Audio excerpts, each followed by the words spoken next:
but we'll let you start us off. All right. Good afternoon. It's great seeing everybody. I see a lot of familiar faces on here. What's up, Herbie, Nate, Sam? You know, I'm not uh ignoring anybody else, but those are some familiar faces that I've seen. But first and foremost, I just want to thank the Chicago Bears organization. It was a great run, a great season. Uh, Thanking George McCaskey, the president, obviously the whole entire McCaskey family, the team president, Kevin Warren. I think a lot of people are familiar with the name Kevin Warren because he was once here, once upon a time. Uh, Ted Cruz also. Like to send a special shout out to Ryan Poles and the head coach Ben Johnson. You talking about great people. Uh, a great organization, and it felt like home. And that was the beauty of it. It was real, real tough making this decision, but it was an opportunity to come home, and it was like leaving home. But now, if Big Red ever picks up the phone, that's the only person that you'll say, "Hey, you know what? It may be time to return home because he's given me this opportunity."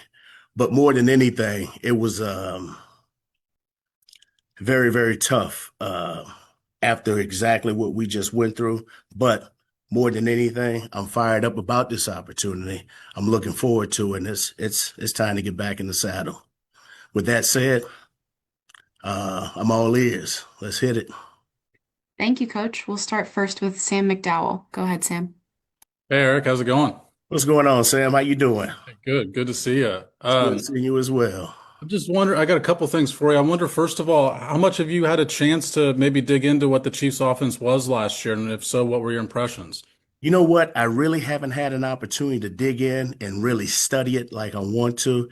Every now and then I would pick up, a few ideas or a few plays here and there, but I really haven't had a chance to dig in like I want to. I'm going to spend this time doing that during this period just to figure out the good, the bad, and the ugly, and the indifferent.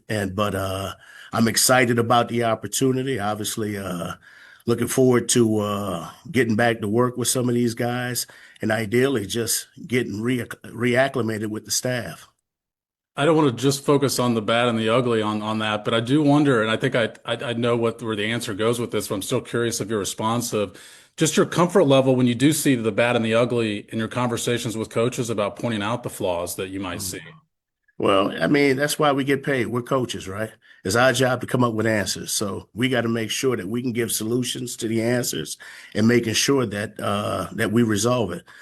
We got a great coaching staff, got great people. I feel like I'm back in with family, and so we all are very familiar with each other. So we'll sit down and figure everything out together. We'll go next to Nate Taylor. Go ahead, Nate.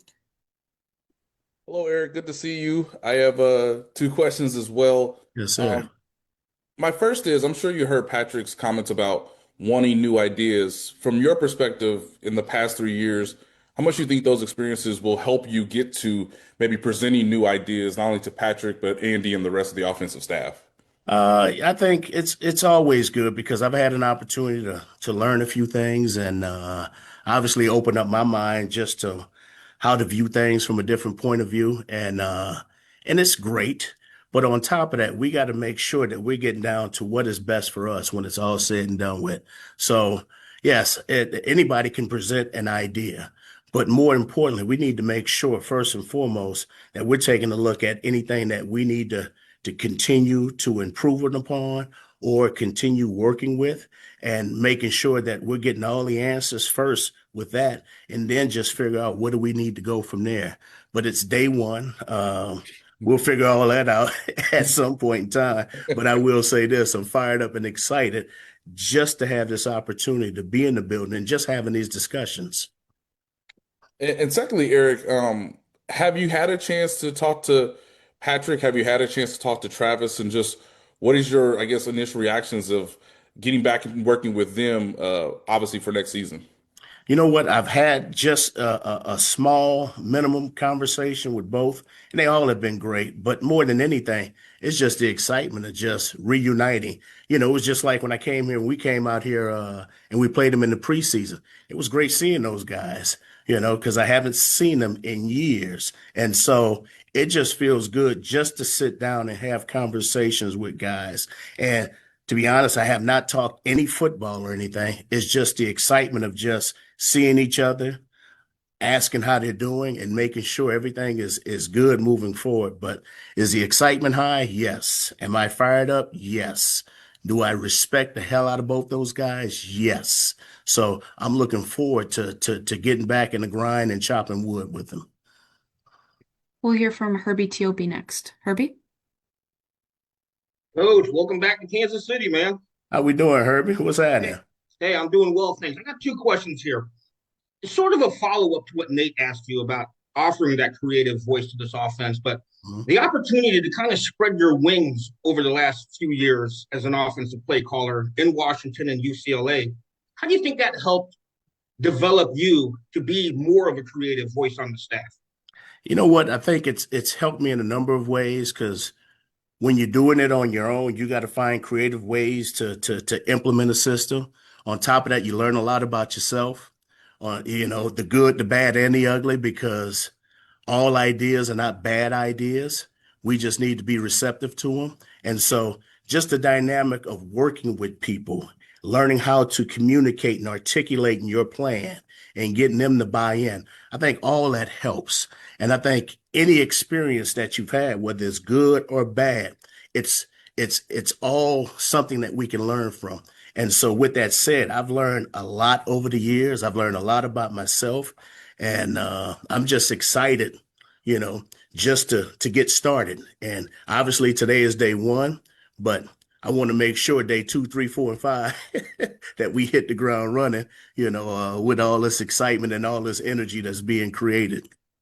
You mentioned hitting the ground running, and this is my last question. Obviously, given your background coaching running backs, how involved do you see yourself as the offensive coordinator with energizing this run game? Let me just say this. First and foremost, we obviously have a tremendous staff. And obviously, with Coach Reed, we're going to figure out what things that we need to do moving forward as far as making sure we're getting the right people in the building. But when it's all said and done, we're going to make sure that we can do the things that we do best. We have one of the better old lineman coaches here in the industry, and Coach Heck. He does an outstanding job with those guys up front, and then just having an impact and just making sure that we're doing the things that we can do that's going to help us moving forward. So, yes, have I been exposed to a number of run schemes? Yes. All right. At the end of the day, we got to make sure that we're doing what is best for us moving forward. And I think that's just the general overall plan. We'll go next to Nick Jacobs. Nick?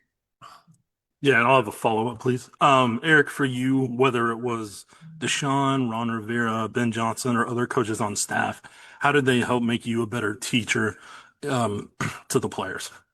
I think more than anything, just sitting down and having that discussion with them, because when you're working with people who's not familiar with what you do, it's basically you're selling your idea and your thoughts. Okay. You're selling that game plan to those coaches, getting them to buy in. And those are things that are not tough, but what it does, it gives you an opportunity to articulate your plan clear and just basically defining it and painting a picture for them so they can see it and see it how it comes to fruition and everything. And so that's one thing that I would say that has helped me moving forward. But more than anything, just the ability just to sit down and communicate with players as well, because every person, every player is different. Okay. It's all about still establishing the right relationships and getting to know the people that you're working with. If anything, I think over the years, you still want to spend that amount of time, but I think that's something that I can do even a much better job of is just getting to know the people. And on top of that, making sure that I'm establishing myself within the culture as well and just not blending in, but also making sure that I can be the right fit and implementing the things that I want to implement as well. And then speaking of culture, you got to go to three different ones that were different than what you got to experience for over a decade in Kansas City. How did that kind of help you maybe appreciate some things here, but also be like, hey, if I get a chance in the future, I want to implement this?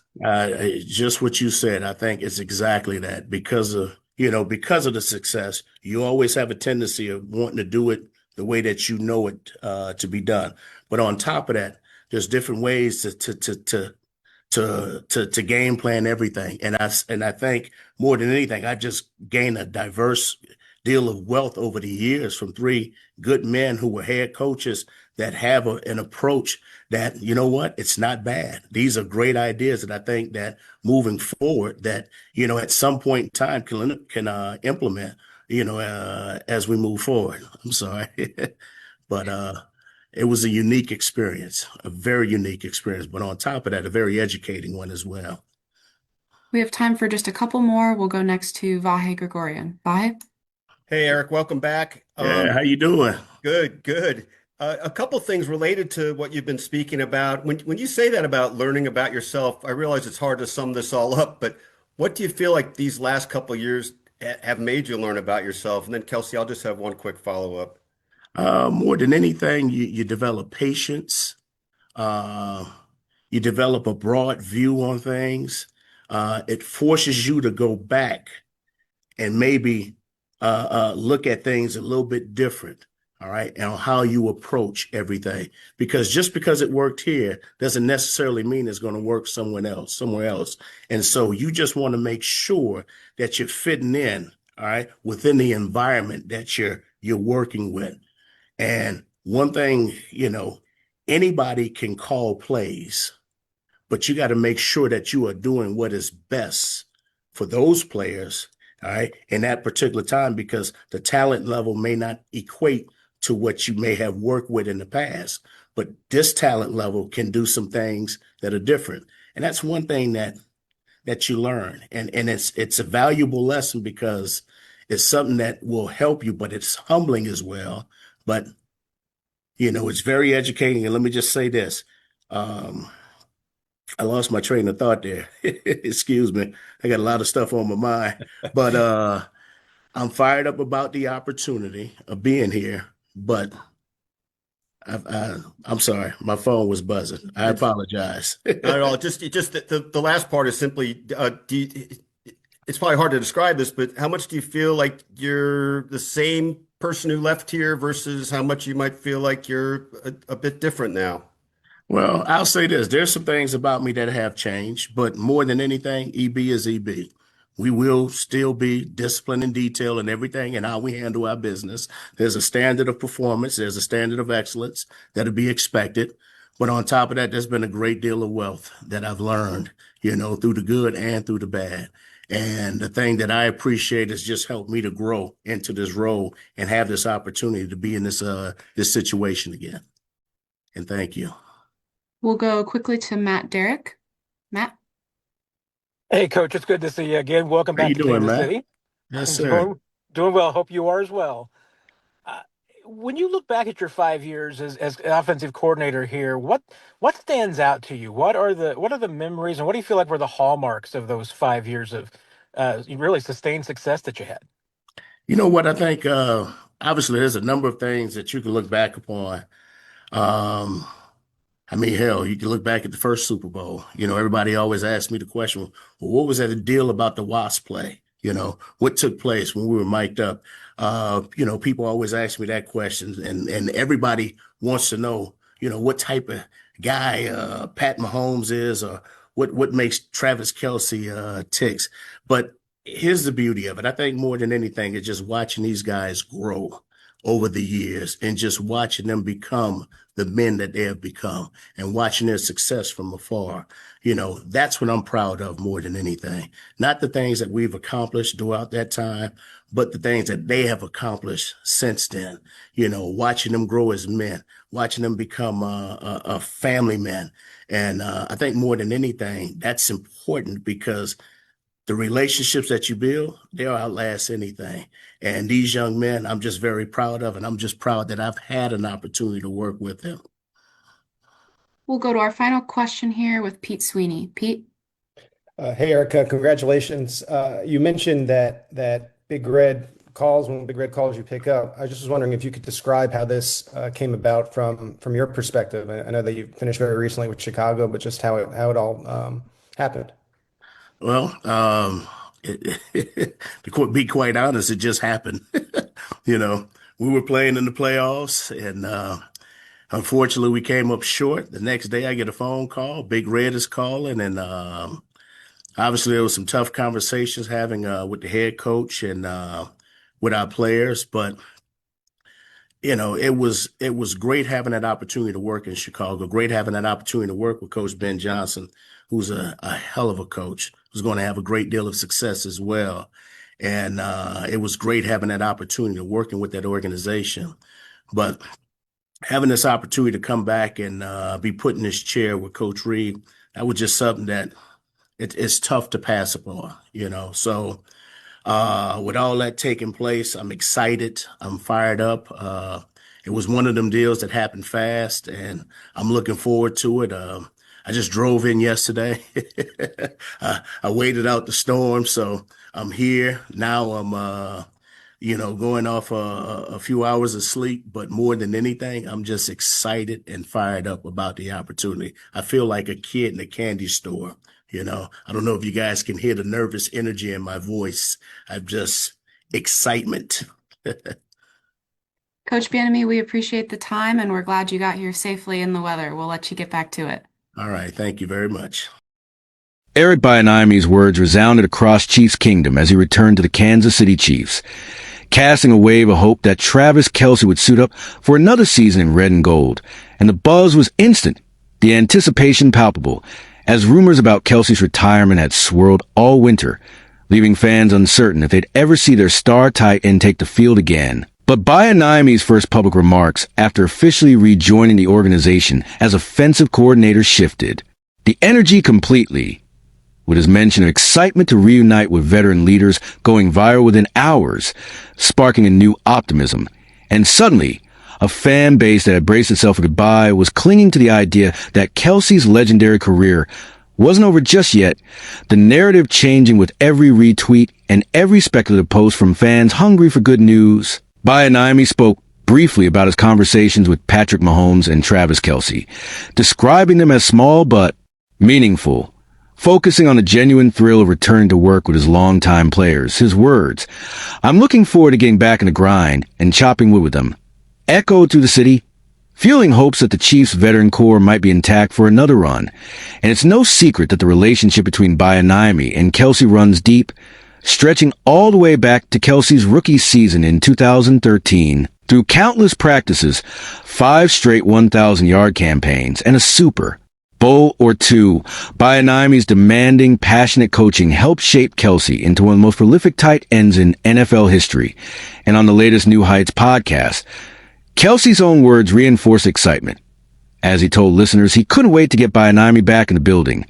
The bond between coach and player clear to anyone who's watched them work together, and analysts everywhere speculated that this reunion could be exactly what Kelce needs to reignite his competitive fire as he approaches year 14, with Kelce himself often likening Bieniemy to a father figure or favorite uncle, the kind of mentor who balances tough love with unwavering support. Subscribe for more inside stories straight from the locker room. And as these stories circulated, Chiefs owner Clark Hunt added his voice, telling media that Kelce absolutely still had the ability to perform at the highest level, and while the organization was giving Kelce all the time he needed to make a decision about his future, the tone from the front office, the coaching staff, and the fans was unmistakable. A sense that the stage was being set for one more ride. Bieniemy's press conference became the focal point. His description of reconnecting with Kelce and Mahomes focused less on X's and O's and more on the joy of simply being together again. A reminder of what makes football more than just a game. And yet, it was that one phrase, getting back in the grind and chopping wood, that truly caught fire among fans, sparking endless debates and creative memes. Because, as social media pointed out, Bieniemy wouldn't be so open about reuniting with Kelce unless there was at least a strong possibility he'd be returning. And with every share, the hope grew that the core of the Chiefs would remain unbroken heading into the crucial 2026 season. The vibe in Kansas City was shifting from uncertainty to anticipation, as the return of Bieniemy suggested a reset for an offense that had lost some of its swagger. And the message in the franchise was clear. By bringing back the architect of its most dominant years, the Chiefs were sending a signal to both their fans and their stars that they were committed to chasing another championship. And for Kelce, the presence of Bieniemy might just provide the spark needed to keep him on the field for another unforgettable chapter. As the city waits, every small update is dissected, every comment weighed for hints. But the atmosphere feels different.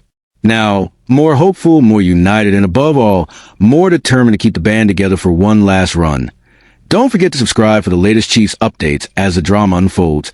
And as the offseason rolls on, the players, coaches, and fans all seem to be moving with a shared sense of purpose. The story of Eric Bieniemy's return isn't just about a coach coming home.